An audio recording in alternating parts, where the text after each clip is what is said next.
एक वक्त था जब हम ऑनलाइन शॉपिंग करने से डरा करते थे। ये सोचते थे कि क्या सामान सही आएगा, और अगर सही आया तो ठीक, और अगर गलत आया तो वापस कैसे जाएगा, और वापस जाएगा तो हमारा पैसा वापस खाते में कब आएगा। ये वो सवाल हैं जब ई कॉमर्स इंडिया में पैर पसार रहा था और लोगों के दिलों में डर था।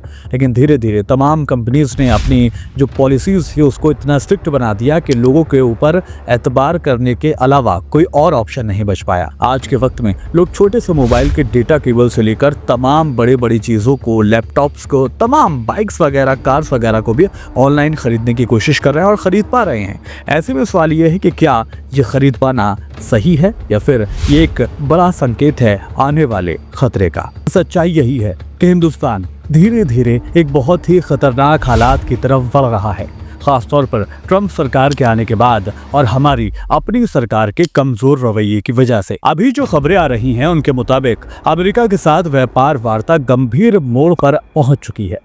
टैरिफ को लेकर बातचीत हो रही है, धमकियां दी जा रही हैं कि अगर हमारी मांगे पूरी नहीं हुई तो 2 अप्रैल से कुछ कड़े और बड़े फैसले लिए जाएंगे।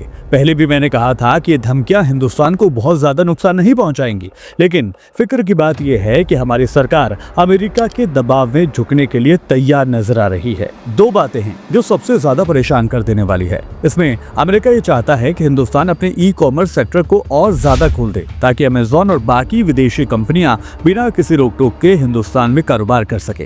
वो ये भी चाहते हैं कि हिंदुस्तान में जो लघु उद्योग है यानी एमएसएमई है उन पर से भी संरक्षण हटा दिया जाए। अब इसका मतलब क्या है? दरअसल छोटे व्यापारियों और दुकानदारों को खत्म कर दिया जाएगा, क्योंकि बड़ी विदेशी कंपनियां बाजार पर एकाधिकार जमा लेंगी।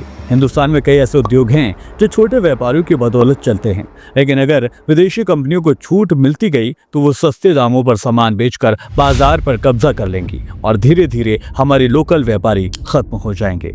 अब सरकार के पास यहाँ 2 रास्ते नजर आते हैं। या तो वो छोटे व्यापारियों और आम जनता के हितों की रक्षा करने लगे, या फिर विदेशी कंपनियों को फायदा पहुंचाने के लिए जो कानून है, जो नीतियां हैं, उनमें ढील देना शुरू कर दे। वैसे अब तक के अच्छे संकेत नजर नहीं आ रहे। अमेज़न जैसी कंपनियां प्रेडेटरी प्राइसिंग का इस्तेमाल करती हैं, जिसका सीधा सा मतलब है कि कुछ सामान इतने सस्ते में बेचना कि बाकी दुकानदार उनसे मुकाबला ही ना कर सकें।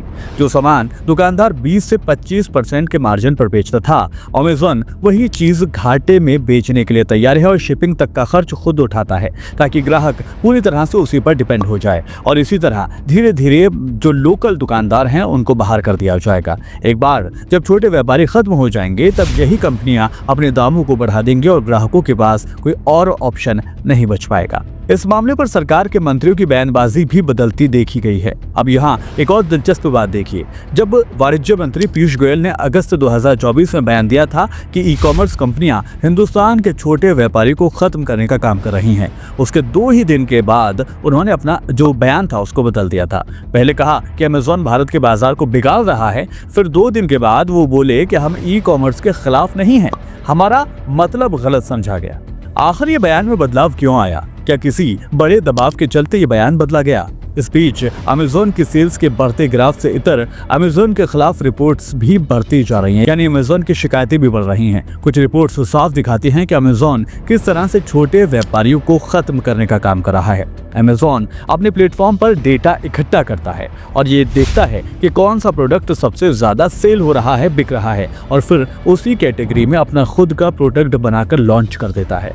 श्रमिकों का शोषण करने का इल्जाम भी अमेज़न पर लगता रहा है। हरियाणा के मानेसर में अमेज़न के वेयरहाउस में मजदूरों को टॉयलेट ब्रेक तक नहीं दिया जाता। भारतीय मानव अधिकार आयोग को इस मामले में हस्तक्षेप करना पड़ा था, खुद को मार्केट प्लेस बताना, लेकिन असल में बिजनेस कंट्रोल करना अमेज़न की पॉलिसी है। अमेज़न ने अपने ही कर्मचारियों के नामों से दुकानें खोलकर नियमों की धज्जियां उड़ा दी ताकि वो अपने प्रोडक्ट्स को और ज्यादा प्रायोरिटी दे सके।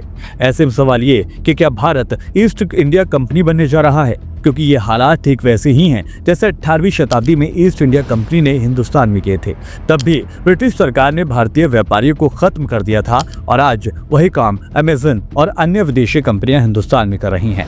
ऐसे वक्त में हमारी सरकार को चाहिए कि वो छोटे और मझोले व्यापारियों के हितों की रक्षा करे। ई कॉमर्स कंपनियों पर कड़े नियम बनाए जाएं, FDI यानी विदेश निवेश को सीमित कर दिया जाए ताकि बाहरी कंपनियां बाजार पर कब्जा ना जमा सके, और थोड़ा हमें जागरूक होने की भी जरूरत है।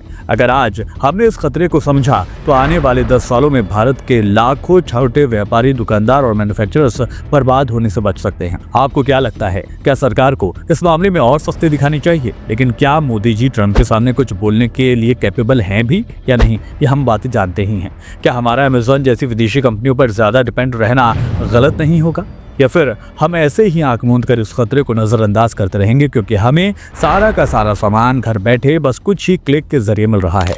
आपके विचार क्या हैं? आप इस पर क्या कहते हैं? कमेंट के जरिए हमें बता सकते हैं। ज्यादा जानकारी के लिए इस वीडियो को आप उन लोगों तक भी शेयर करें जो लोकल दुकानदार हैं। फिलहाल मेरे साथ इस वीडियो में अभी के लिए इतना ही। दीजिए इजाजत, फिर होगी मुलाकात। नमस्कार।